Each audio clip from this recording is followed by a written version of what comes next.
Sunday. I'm not sure why I'm writing this down on paper and not on my computer. I guess I've just noticed some odd things. It's not that I don't trust the computer.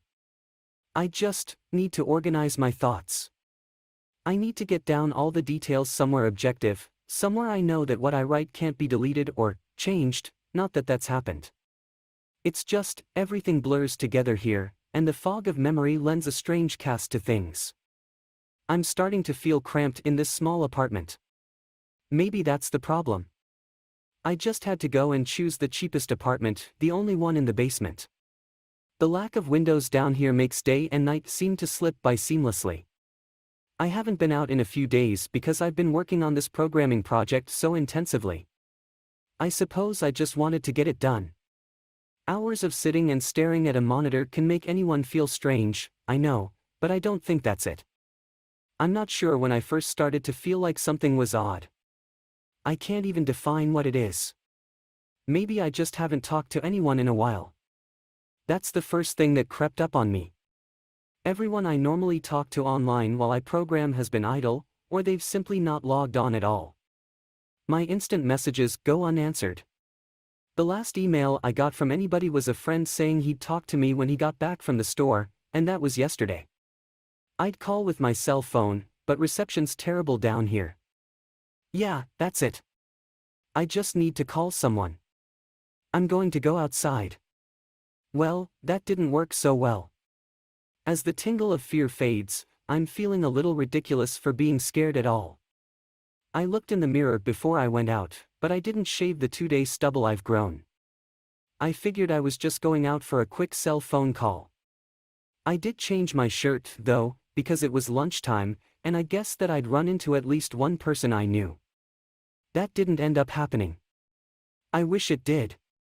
When I went out, I opened the door to my small apartment slowly.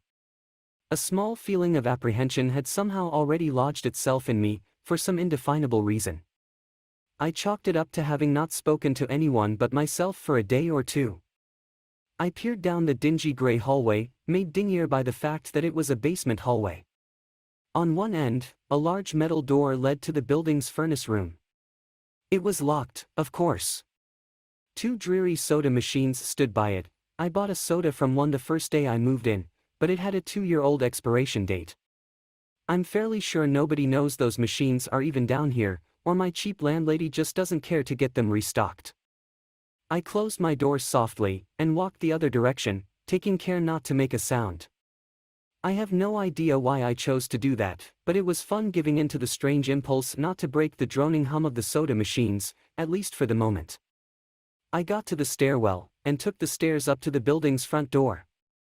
I looked through the heavy door's small square window, and received quite the shock. It was definitely not lunchtime. City gloom hung over the dark street outside, and the traffic lights at the intersection in the distance blinked yellow. Dim clouds, purple and black from the glow of the city, hung overhead. Nothing moved, save the few sidewalk trees that shifted in the wind. I remember shivering, though I wasn't cold. Maybe it was the wind outside. I could vaguely hear it through the heavy metal door, and I knew it was that unique kind of late-night wind, the kind that was constant, cold, and quiet, save for the rhythmic music it made as it passed through countless unseen tree leaves. I decided not to go outside. Instead, I lifted my cell phone to the door's little window, and checked the signal meter. The bars filled up the meter, and I smiled. Time to hear someone else's voice, I remember thinking, relieved. It was such a strange thing, to be afraid of nothing. I shook my head, laughing at myself silently. I hit speed dial for my best friend Amy's number, and held the phone up to my ear. It rang once, but then it stopped. Nothing happened. I listened to silence for a good 20 seconds, then hung up. I frowned, and looked at the signal meter again, still full. I went to dial her number again, but then my phone rang in my hand, startling me. I put it up to my ear. "Hello?" I asked, immediately fighting down a small shock at hearing the first spoken voice in days, even if it was my own. I had gotten used to the droning hum of the building's inner workings, my computer, and the soda machines in the hallway. There was no response to my greeting at first, but then, finally, a voice came. "Hey," said a clear male voice, obviously of college age, like me. "Who's this?" "John," I replied, confused. "Oh, sorry, wrong number," he replied, then hung up. I lowered the phone slowly and leaned against the thick brick wall of the stairwell. That was strange. I looked at my received calls list, but the number was unfamiliar. Before I could think on it further, the phone rang loudly, shocking me yet again. This time, I looked at the caller before I answered.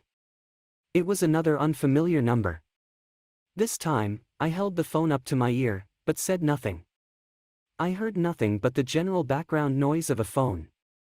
Then, a familiar voice broke my tension. "John," was the single word, in Amy's voice. I breathed a sigh of relief. "Hey, it's you," I replied. Who else would it be? Oh, the number.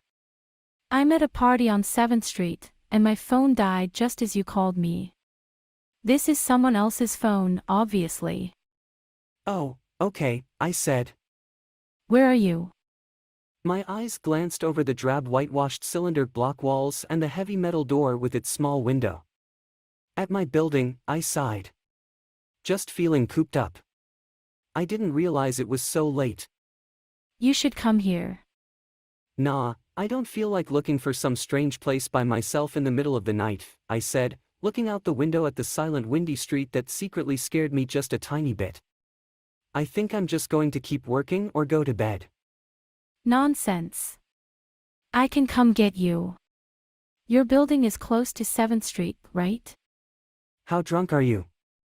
I asked lightheartedly. "You know where I live." Oh, of course.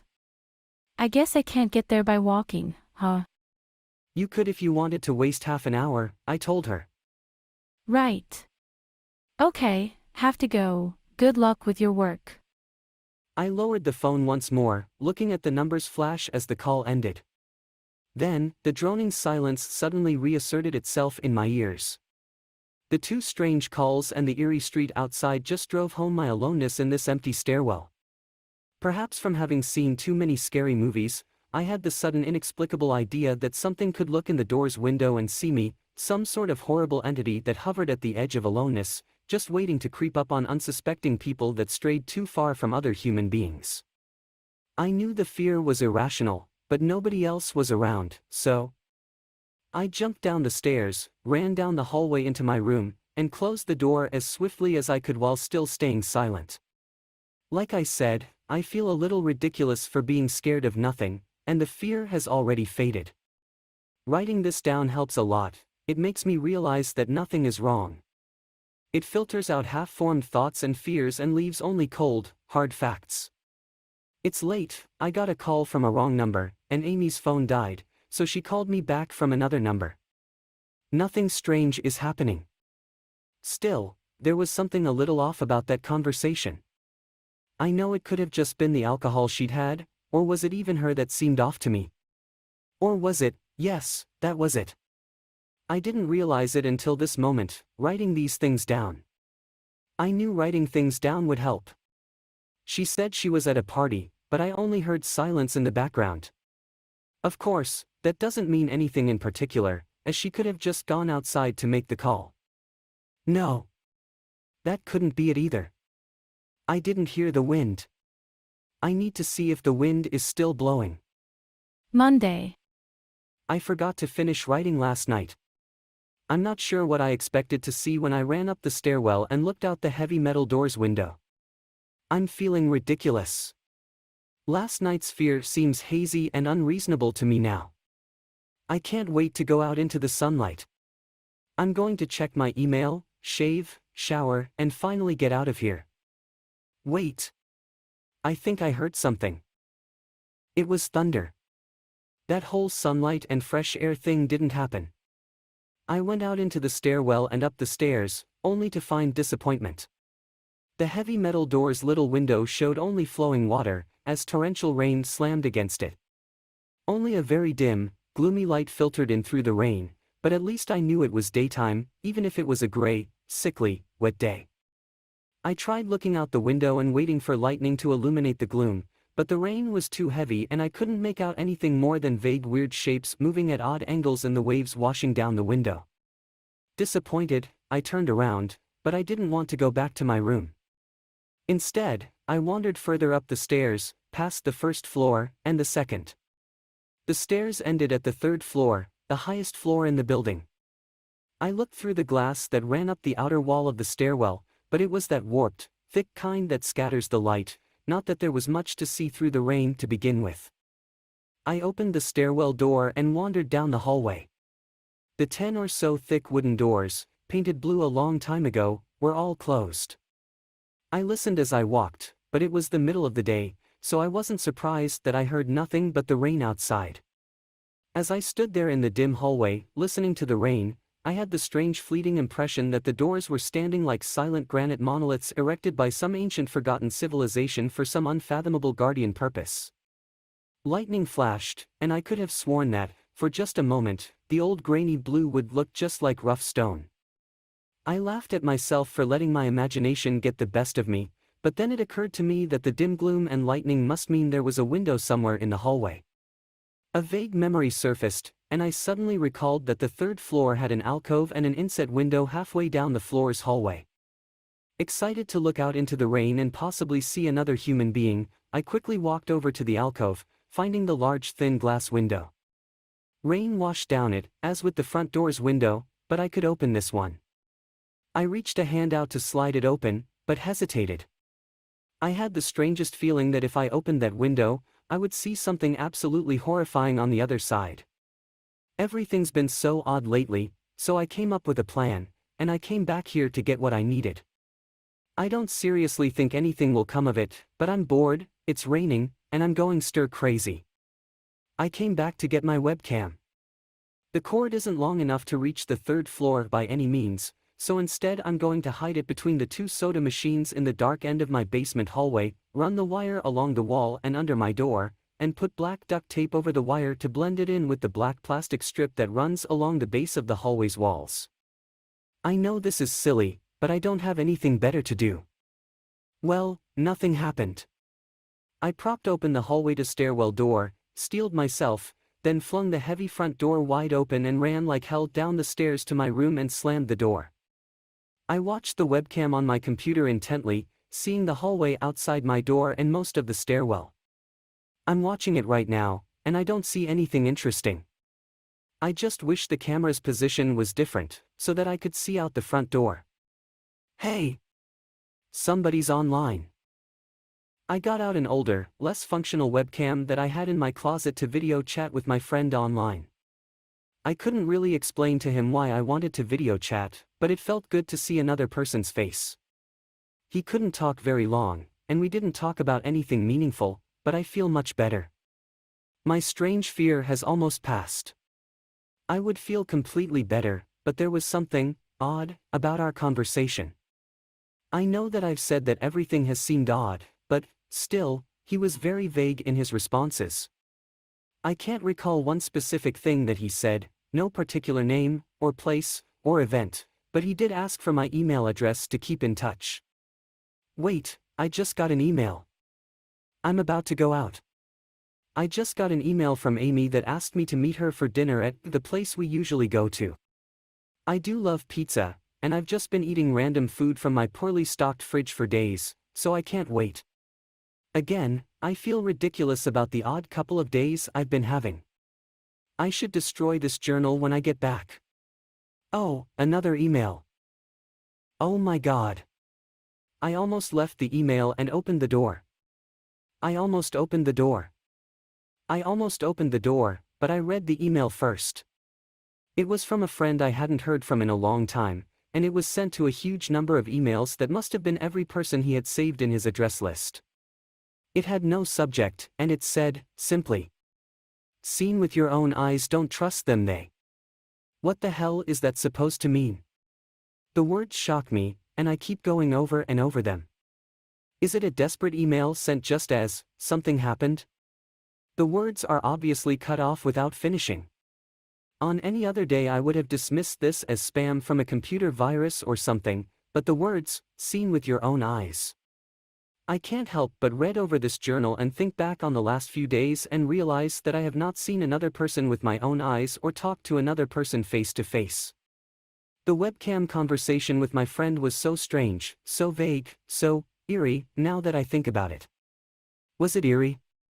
Or is the fear clouding my memory? My mind toys with the progression of events I've written here, pointing out that I have not been presented with one single fact that I did not specifically give out unsuspectingly. The random, wrong number that got my name and the subsequent strange return call from Amy, the friend that asked for my email address. I messaged him first when I saw him online. And then I got my first email a few minutes after that conversation.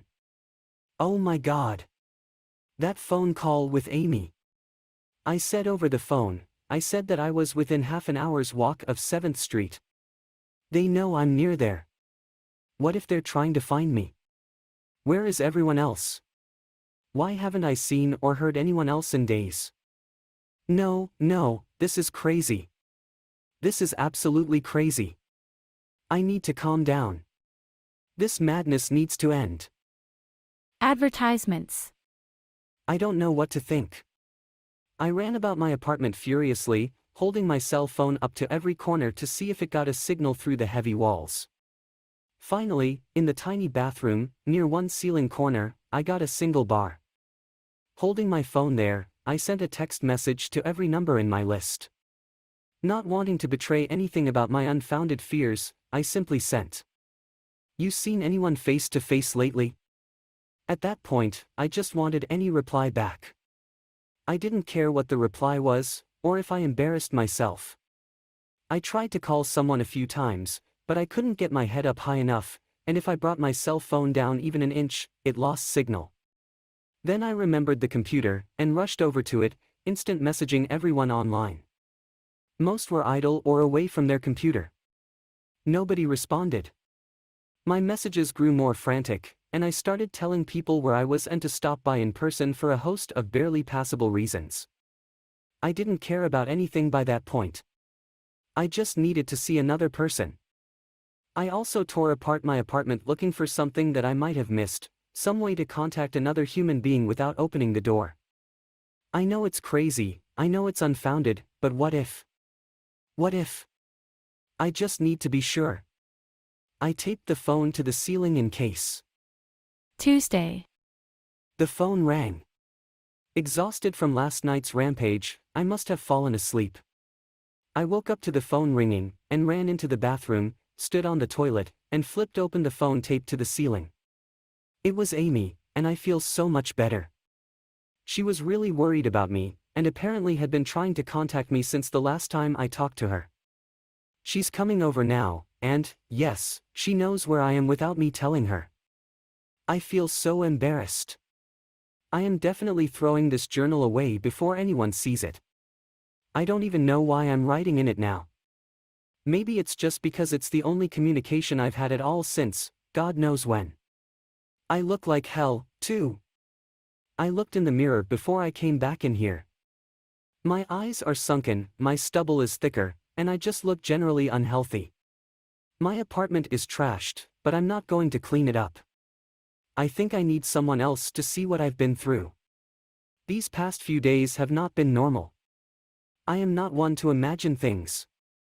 I know I have been the victim of extreme probability. I probably missed seeing another person a dozen times. I just happened to go out when it was late at night, or the middle of the day when everyone was gone. Everything's perfectly fine, I know this now. Plus, I found something in the closet last night that has helped me tremendously, a television. I set it up just before I wrote this, and it's on in the background. Television has always been an escape for me, and it reminds me that there's a world beyond these dingy brick walls. I'm glad Amy's the only one that responded to me after last night's frantic pestering of everyone I could contact. She's been my best friend for years. She doesn't know it, but I count the day that I met her among one of the few moments of true happiness in my life. I remember that warm summer day fondly. It seems a different reality from this dark, rainy, lonely place. I feel like I spent days sitting in that playground, much too old to play, just talking with her and hanging around doing nothing at all. I still feel like I can go back to that moment sometimes, and it reminds me that this damn place is not all that there is. Finally, a knock on the door. I thought it was odd that I couldn't see her through the camera I hid between the two soda machines. I figured that it was bad positioning, like when I couldn't see out the front door. I should have known. I should have known. After the knock, I yelled through the door jokingly that I had a camera between the soda machines, because I was embarrassed myself that I had taken this paranoia so far.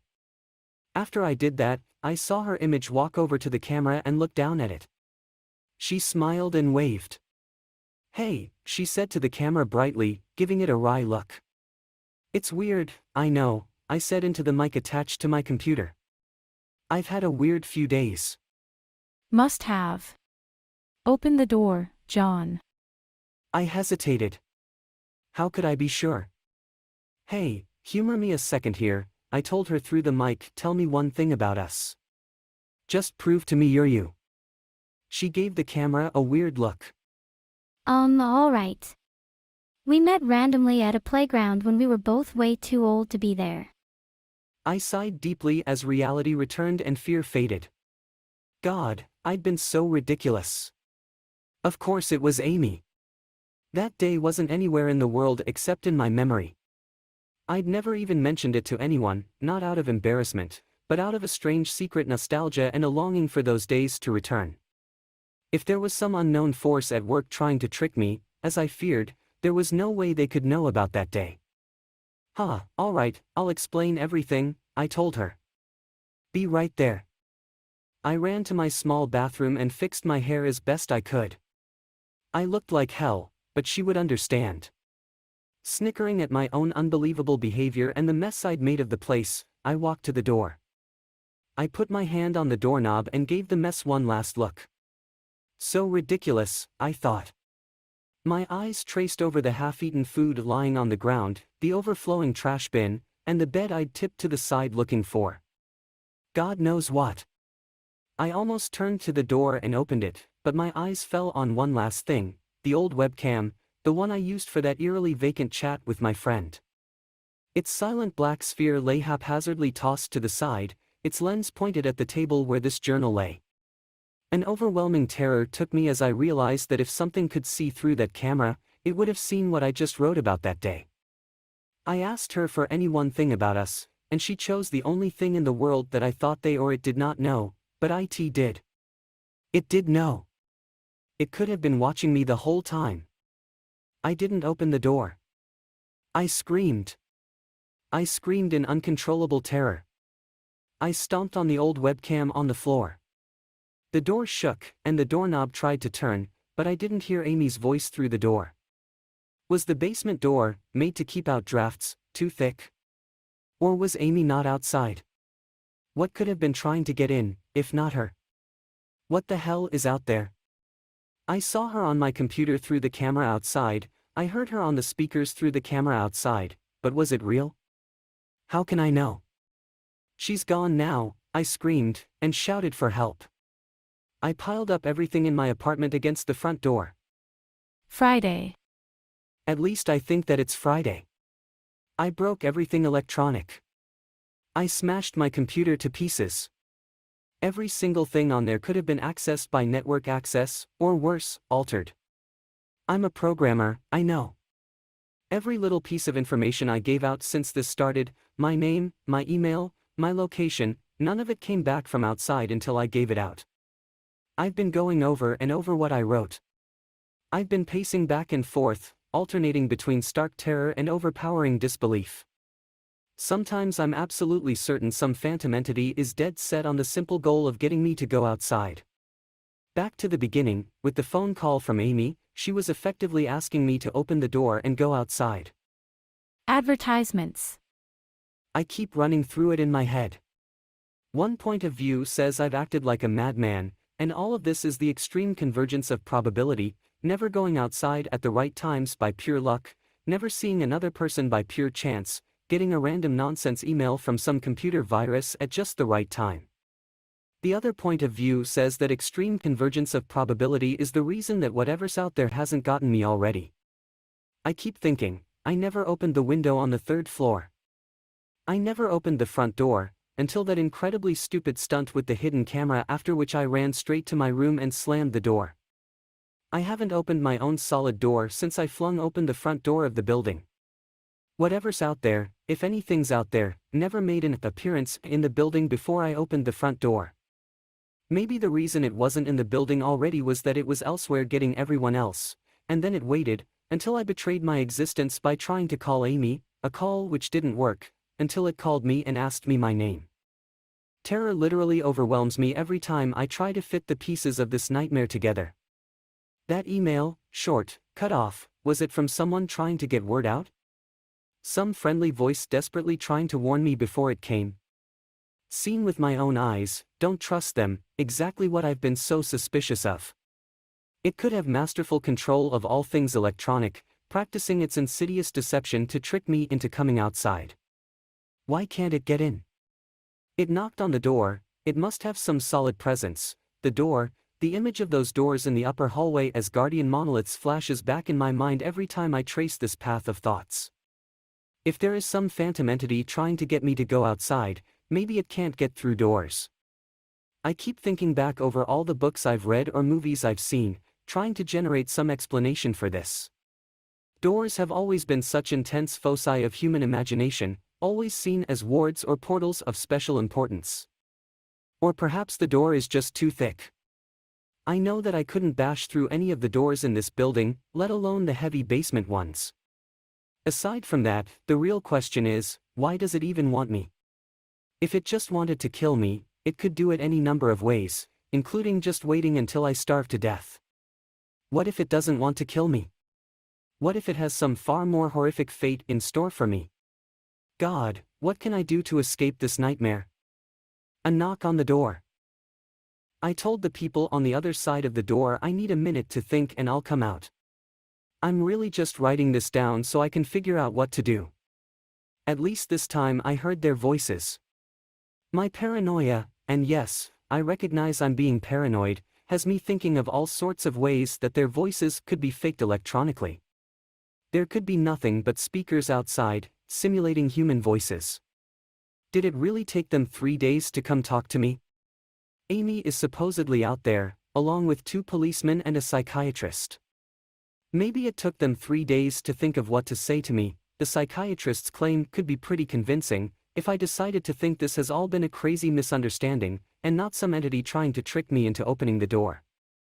The psychiatrist had an older voice, authoritarian but still caring. I liked it. I'm desperate just to see someone with my own eyes. He said I have something called cyberpsychosis, and I'm just one of a nationwide epidemic of thousands of people having breakdowns triggered by a suggestive email that got through somehow. I swear he said got through somehow. I think he means spread throughout the country inexplicably, but I'm incredibly suspicious that the entity slipped up and revealed something. He said I am part of a wave of emergent behavior, that a lot of other people are having the same problem with the same fears, even though we've never communicated. That neatly explains the strange email about eyes that I got. I didn't get the original triggering email. I got a descendant of it. My friend could have broken down too, and tried to warn everyone he knew against his paranoid fears. That's how the problem spreads, the psychiatrist claims. I could have spread it, too, with my texts and instant messages online to everybody I know. One of those people might be melting down right now, after being triggered by something I sent them, something they might interpret any way that they want, something like a text saying "Seen anyone face to face lately?" The psychiatrist told me that he didn't want to lose another one, that people like me are intelligent, and that's our downfall. We draw connections so well that we draw them even when they shouldn't be there. He said it's easy to get caught up in paranoia in our fast-paced world, a constantly changing place where more and more of our interaction is simulated. I have to give him one thing. It's a great explanation. It neatly explains everything. It perfectly explains everything, in fact.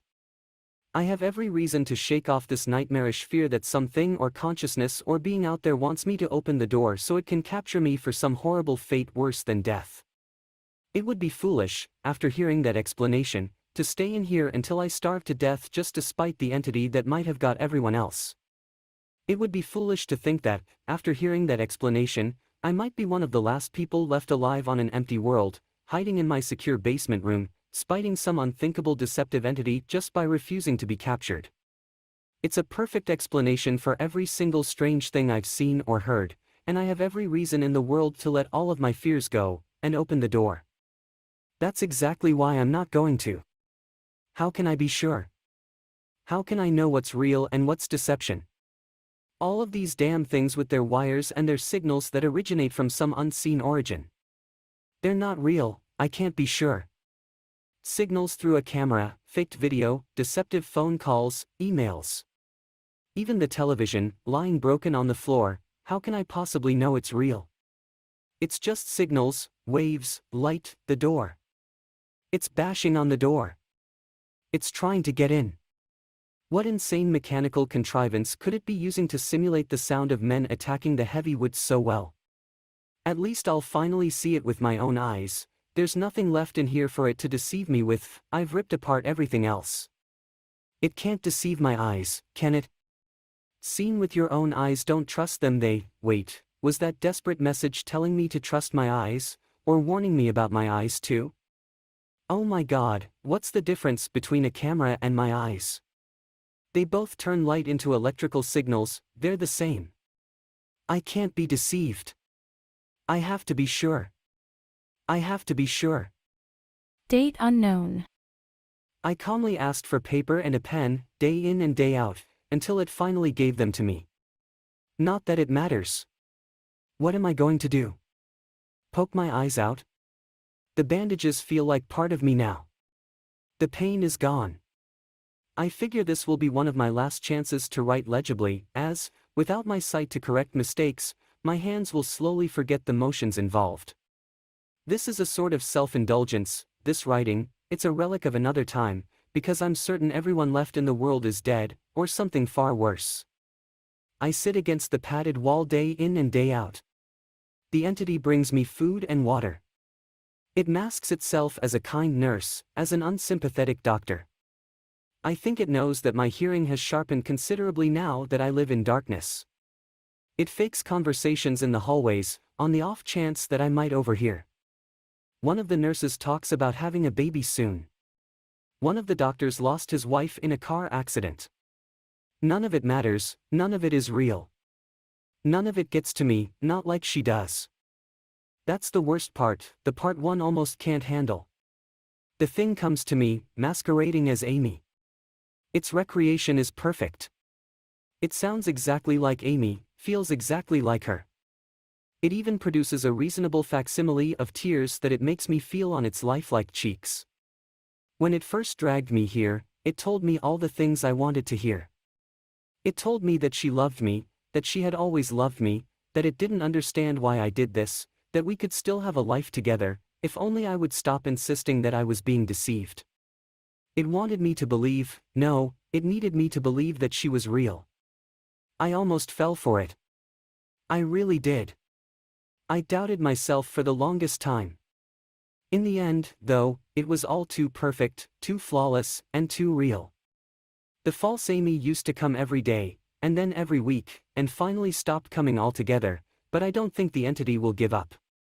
I think the waiting game is just another one of its gambits. I will resist it for the rest of my life, if I have to.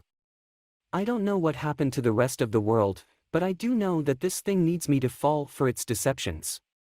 If it needs that, then maybe, just maybe, I am a thorn in its agenda. Maybe Amy is still alive out there somewhere, kept alive only by my will to resist the deceiver. I hold on to that hope, rocking back and forth in my cell to pass the time. I will never give in. I will never break. I am a hero. The doctor read the paper the patient had scribbled on. It was barely readable, written in the shaky script of one who could not see. He wanted to smile at the man's steadfast resolve, a reminder of the human will to survive, but he knew that the patient was completely delusional. After all, a sane man would have fallen for the deception long ago. The doctor wanted to smile. He wanted to whisper words of encouragement to the delusional man. He wanted to scream, but the nerve filaments wrapped around his head and into his eyes made him do otherwise. His body walked into the cell like a puppet and told the patient, once more, that he was wrong, and that there was nobody trying to deceive him.